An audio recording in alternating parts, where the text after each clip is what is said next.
Hi guys, I'm Andy. And I'm Joe, and we're here from Heart of the Game. We're here with the second installment of our Budget Commander series. If you missed the first installment, which was white, there'll be a link in the description, and there should be an annotation above my head. We're here to give you some great Budget Commander cards. We're going to talk about 5 cards in each color for under $1 and then under $5. Today we're talking about blue, and we're going to start out with our $1 and less cards. Just to note that not all of these cards should go into every deck, nor is it an end-all be-all. These are just some budget cards that we think are frequently overlooked when everyone is creating their decks. Our first $1 or less card is Brainstorm. This card has so many uses. It's a great legacy staple. It just synergizes so well with search effects. Yeah, so what we mean by a search effect is anything that's going to allow you to shuffle your library, whether that is activating a fetch land or an evolving wilds or casting some sort of tutor. You're going to be able to shuffle your library to put those 2 cards that you put back on top of your library into usually the middle of your library, so that you don't necessarily have to see them if they're not relevant right now. It also lets you protect your hand from your opponent's discard effects like Duress or Thoughtseize. It's just, I don't always want my opponent to discard out my combo piece. Yeah, or maybe it's just a really good creature that you know they're going to want to take because it's the best card in your hand. So you might just say, how about I protect you and put you on top of my library so that I draw you next turn and Windmill Slam you onto the table. Our next card is Archaeomancer. Now, the stats on Archaeomancer look pretty abysmal. I don't want to pay 4 mana for a 1 power creature. But what about if I let you get a Demonic Tutor back with it? Sounds good. I am totally okay with getting my Demonic Tutor again, even if that means I paid 4 mana for a 1 power creature. And, it also is going to synergize super well with flicker effects like Eerie Interlude and Ghostway.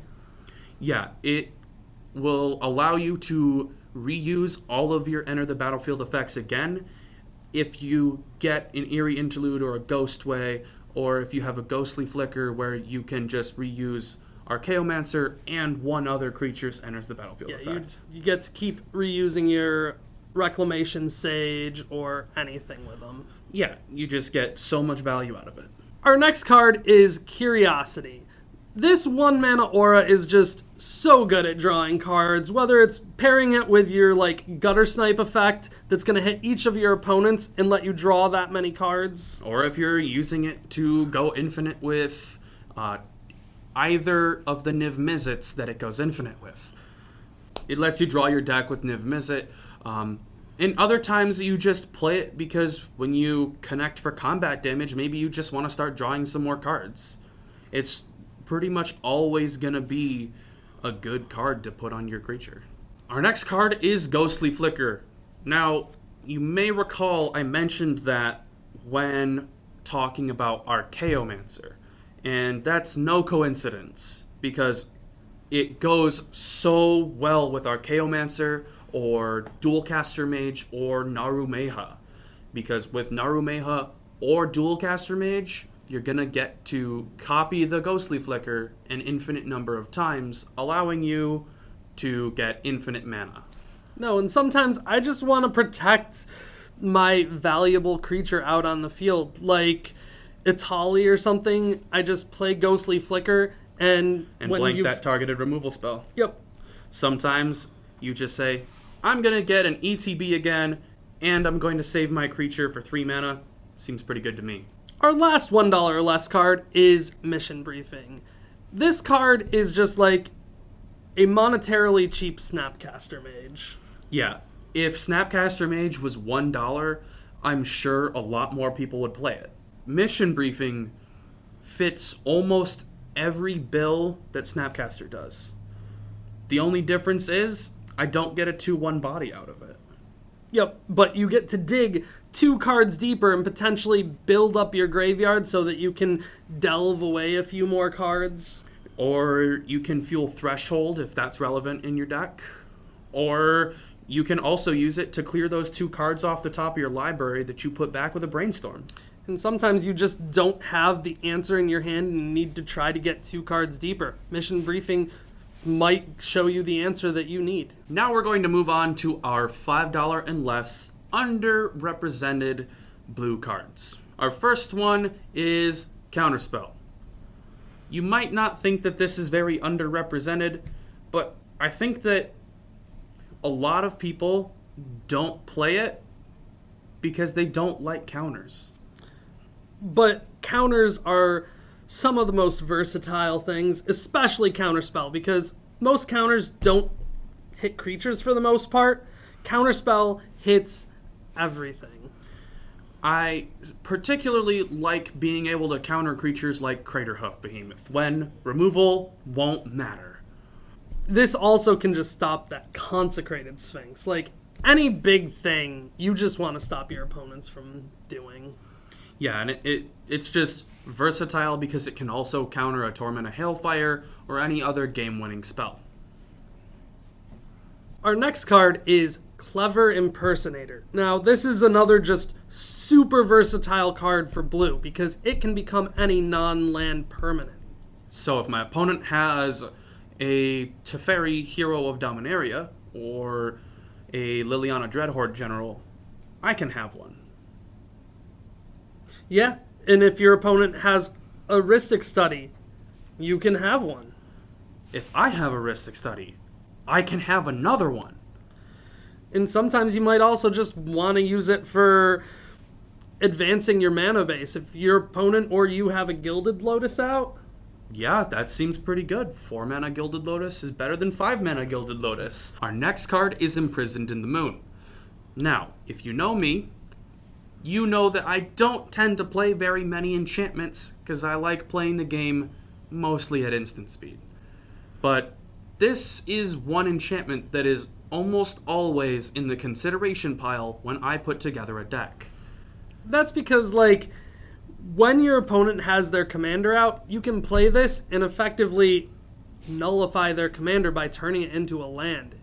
Unlike with Oblivion Ring and other effects like that, it's not going to exile and giving your opponent the option to put it into the command zone again. No, it's just turning it into a land so that they don't have access to their effects on the card. They get 1 mana more, but that's really an insignificant effect for losing your commander. Yeah, and I think it's better than other card effects like Lignify or Darksteel Mutation because you can't just cast a board wipe or you can't just block with your commander to get your commander back in the command zone to be able to reuse it. It's also pretty versatile because you can hit lands and planeswalkers with this too. So your opponent has a Cabal Coffers out. It's just going to produce a colorless. Yeah, you can just always answer that Cabal Coffers, or you can always answer the Planeswalker that's a turn away from ulting and just winning that person the game. It's super versatile, and Blue's answers should try to be as versatile as possible because we don't, in Blue, frequently have permanent answers. Our next card is Gnar Set, Parter of Veils. Now, this card is so good at evening out the playing field against those decks that just like to continuously draw cards. It's very annoying to play against, especially if your opponents are playing wheel effects, because if you're playing the Locust God and you cast any of your 5+ wheels that you have in the deck, if you have a Gnar Set out, that means your opponent's only drawing 1 card. And they've just discarded their entire hand to get that 1 card. Gnar Set also has a great digging effect because you get to dig down 4 cards and grab any non-creature, non-land. Yeah, most of my deck is non-creature, non-land, and I find that it's very useful to just play the card and immediately replace that card in your hand with whatever was the most useful in that top 4. And our last card here is Thoughta Adele Acquisitor. Now, a 3-mana 2/2 with Island Walk on its own seems pretty good because you're going to be able to put Curiosity on it, or you're going to be able to put a Sword of Fire and Ice on it. Yeah, but when she just connects with your opponent, you get to look at their entire library, see what they're playing, what you need to be looking out for in the future, and then you can just choose to get rid of the combo piece, like the Bolas's Citadel or the Isochron Scepter that they have in there, and prevent them from going off in the future. Or you can be like me and just connect with each of your opponents to grab their soul rings, or whatever mana rock suits you to either fix your colors or just give you more colorless because you're just loaded with high cost things in your hand. That was some great budget commander cards for blue that really could see some more play and have a lot of versatility to them. Yeah, I even play some of these in my most competitive decks that cost way too much money because, well, mana rocks get expensive. Yeah, and just when you're sitting there considering all of your cards, if you're thinking about Snapcaster Mage and you don't really have the money for it, you might just consider Mission Briefing. Or maybe you just consider Archaeomancer, because they basically can fill the same slot to recast the card twice in a game. Either way, I hope you enjoyed this week, and stay tuned for our next edition next week. Thank you for watching.